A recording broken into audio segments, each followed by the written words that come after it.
Hi everyone, मैं सबको फिर एक बार खुश आमदीद करता हूँ। EMRS की तरफ से टीचर रिक्रूटमेंट नोटिफिकेशन जारी किया गया है। परमिट गवर्नमेंट जॉब है। डिटेल्ड एडवर्टीजमेंट रिसेंटली इशू हुआ है। कुल मिला के 2569 वैकेंसीज की एडवर्टीज हुई है। आप किसी भी स्टेट के हो तो आप यहाँ पे अप्लाई कर सकते हैं। इन पोस्ट्स के लिए एलिजिबिलिटी कंडीशंस क्या कुछ रहने वाली है, कौन से ये पोस्ट्स है, एज के बारे में क्या कुछ कहा गया है, सैलरी आपको कितनी मिलेगी, सिलेक्शन किस बेसिस पे होगा, इन सारी डिटेल्स को जानने के लिए वीडियो को आखिर तक ज़रूर देखें। हम सीधे ऑफिशियल नोटिफिकेशन पे चलेंगे जहां से हम सारी जो है डिटेल्स कवर करेंगे। अगर आप मेरी चैनल पे पहली दफ़ा हैं, आप इस वीडियो को पहली दफ़ा देख रहे हैं, तो अपने मोबाइल फ़ोन पे रोज़ाना लेटेस्ट जॉब रिलेटेड अपडेट्स को हासिल करने के लिए मेरी चैनल को सब्सक्राइब करें, अपने दोस्तों के साथ शेयर करें। अगर कंटेंट अच्छा लग रहा है तो वीडियो को लाइक एंड कमेंट ज़रूर करिए। तो चलिए नोटिफिकेशन देख लेते हैं। 33 पेजेस का ये नोटिफिकेशन है। आप यहाँ पे देख पा रहे हैं, एकलव्य मॉडल रेजिडेंशियल स्कूल्स, ये एक सोसाइटी के अंदर काम कर रहे हैं। आप यहाँ पे देख पा रहे हैं, national educational society for tribal students एक ऑटोनॉमस ऑर्गेनाइजेशन है जो कि एस्टैब्लिश की गई है under ministry of tribal affairs government of India की तरफ से। ऑनलाइन एप्लीकेशंस मांगा गया है फ्रॉम इंडियन सिटीजन्स। तो आप देख लीजिए, इंडियन सिटीजन्स की जहाँ पे बात हो रही है, तो आप किसी भी स्टेट के हो तो आप यहाँ पे अप्लाई कर सकते हैं। तो आप देख लीजिए, पहले यहाँ पे ये एक नोटिफिकेशन जारी किया गया है जिसमें teaching and non teaching vacancies की बात कर दी गई है। अलबत्ता इस वीडियो में हम सिर्फ टीचर्स वैकेंसी के बारे में बात करेंगे। ऑनलाइन फॉर्म जो है उसके लिए लिंक ओपन होगा। एप्लीकेशन फॉर्म 31 जुलाई तक आप यहाँ पे फॉर्म सबमिट कर सकते हैं। तो आपको इनकी ऑफिशियल वेबसाइट पे जाना पड़ेगा। मैं आपको डिस्क्रिप्शन बॉक्स में उसका लिंक भी फराहम करूंगा। तो ऑनलाइन मोड में ही आपको फी पेमेंट भी करनी पड़ेगी। प्रिंसिपल पोस्ट्स के लिए जो अप्लाई करेंगे तो 2000 का फी सबमिट करना पड़ेगा। पोस्ट ग्रेजुएट टीचर्स के लिए आपको 1500 रुपये का फी सबमिट करना पड़ेगा। तो आगे आप देख लीजिए, सारी डिटेल्ड इन्फॉर्मेशन इस नोटिफिकेशन में बता दी गई है। तो सिलेक्शन यहाँ पे एग्जामिनेशन की बेसिस पे होने वाला है। सबसे पहले हम पोस्ट्स देख लेते हैं। पोस्ट्स में आप देख लीजिए, प्रिंसिपल की 303 वैकेंसी है। पोस्ट ग्रेजुएट की टीचर वैकेंसी जो है वो 2026 वैकेंसी है। तो आप यहाँ पे देख लीजिए, प्रिंसिपल ग्रुप ए में 125 वैकेंसी फी कैटेगरी वाइज यहाँ पे बता दिया गया है। तो कुल मिला के 303 वैकेंसीज है प्रिंसिपल्स की। Post graduate teacher group B, तो कुल मिला के 2086 वैकेंसीज हैं, जिनमें इंग्लिश में 246, हिंदी में 200, मैथ्स में 244, केमिस्ट्री में 169, फिजिक्स में 179, बायोलॉजी में 236, देन हिस्ट्री में 185, ज्योग्राफी में 154, कॉमर्स में 140 वैकेंसी, देन इकोनॉमिक्स में 161 वैकेंसी है, कंप्यूटर साइंस में 172 वैकेंसी है। तो ये पोस्ट ग्रेजुएट टीचर्स है। पोस्ट ग्रेजुएट टीचर्स के बाद आप देख लीजिए, जो है थर्ड लैंग्वेज टीचर्स की बात यहाँ पे कर दी गई है। मराठी में 60 वैकेंसी, ओडिया में 20, तेलुगु में 37, संस्कृत में 97, बंगाली में 3 एंड संथाली में 180 वैकेंसी है। तो आगे आप बढ़ते हैं। तो कुछ नॉन टीचिंग वैकेंसीज की बात वो हम अगले वीडियो में करेंगे।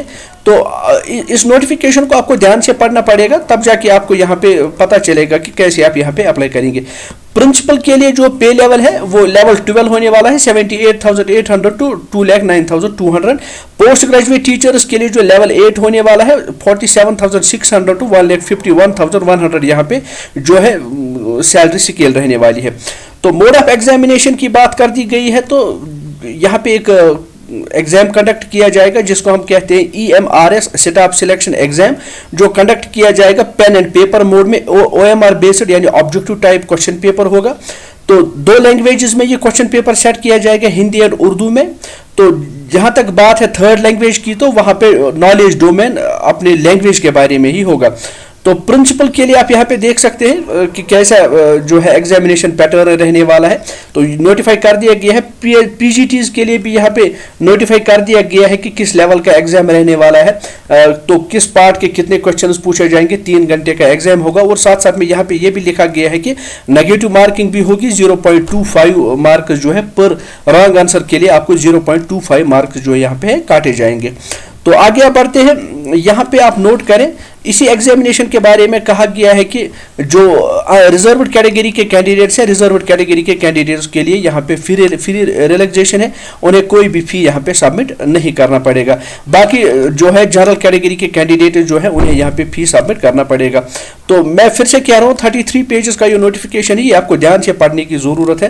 तो आप प्रिंसिपल में देख लीजिए, आपकी एज 50 साल से ज्यादा ना हो। हाउएवर एज रिलैक्सेशन आपको मिलेगा SC ST और OBC कैटेगरीज के लिए जो है एज पर गवर्नमेंट ऑफ इंडिया के जो रूल्स है वो एप्लीकेबल होंगे। और EMRS एम्प्लॉय जो है वो अप टू 55 ईयर्स तक यहाँ पे प्रिंसिपल पोस्ट के लिए अप्लाई कर सकते हैं। तो प्रिंसिपल पोस्ट में आप देख लीजिए एकेडमिक क्वालिफिकेशन जो है masters degree from recognised institution B.Ed होना चाहिए और एक्सपीरियंस आपको 12 साल की हो in the level of PGT and TGT। तो डिजायरेबल है कि आप किसी रेजिडेंशियल स्कूल में इससे पहले भी आपने एक्सपीरियंस किया हो और आपके पास कंप्यूटर की नॉलेज हो। पोस्ट ग्रेजुएट टीचर के लिए आपकी एज 40 ईयर से ज़्यादा ना हो। SC ST OBC category employees के लिए या एप्लीकेंट्स के लिए जो है वो एज रिलैक्सेशन एज पर गवर्नमेंट ऑफ इंडिया के जो नॉर्म्स हैं वो यहाँ पे एप्लीकेबल रहेंगे। EMRS के जो एम्प्लॉयज़ हैं वहाँ 55 ईयर्स तक अप्लाई कर सकते हैं। और PGT जो है पोस्ट ग्रेजुएट टीचर में आपको अपने रेलिवेंट सब्जेक्ट में जो है PG होना चाहिए, मास्टर्स डिग्री होनी चाहिए। तो आगे आप बढ़ते हैं। तो PGT कंप्यूटर साइंस के लिए 40 साल की उम्र, masters degree in MSc in computer sciences or IT and MCA या ME M.Tech भी यहाँ पे अप्लाई कर सकते हैं। तो ये है बेसिक एलिजिबिलिटी कंडीशन जो कि टीचिंग स्टाफ के लिए बता दी गई है। तो या यहाँ पे इस एज रिलैक्सेशन पॉलिसी के मुतालिक बात कर दी गई है। SC ST के लिए 5 साल का age relaxation, then other backward classes के लिए 3 साल का एज रिलैक्सेशन, जिनका 3 साल का कंटिन्यूस यानी 3 साल से जो सेंट्रल गवर्नमेंट में काम कर रहे हो तो 5 साल का यहाँ पे उन्हें रिलैक्सेशन मिलेगा। तो बाकी सारे एज रिलैक्सेशन नॉर्म्स है वो इस टेबल में बताए गए हैं। तो साथ साथ में याद रखें इकोनॉमिक वीकर सेक्शंस के बारे में भी बात कर दी गई है कि कौन इकोनॉमिक वीकर सेक्शन की कैटेगरी में आ रहे हैं। तो माय डियर फ्रेंड्स, अगर आप इंटरेस्टेड है इस नोटिफिकेशन में, आप एलिजिबल भी हैं, साथ साथ में इंटरेस्टेड है इन स्कूल्स में काम करने के लिए कि जो कि 10+2 लेवल के स्कूल्स हैं, तो ये एक अच्छा मौका है यहाँ पे आपको इन टीचिंग वैकेंसीज में काम करने का। लेकिन यही रिक्वेस्ट रहेगा कि आप इस नोटिफिकेशन को डाउनलोड करेंगे, इसको डाउनलोड करने के बाद ध्यान से पढ़ें तब जाके यहाँ पे अप्लाई करें। होप ये वीडियो आपके लिए बड़ा इन्फॉर्मेटिव एंड फ्रूटफुल रहा होगा। ऐसे ही मजीद जॉब रिलेटेड वीडियोज को हासिल करने के लिए मेरी चैनल के साथ बने रहिए। जब तक किसी और जॉब के रिलेटेड में कोई नया वीडियो अपलोड करूं तब तक अपना खास ख्याल रखिए। Best of luck, thanks for watching.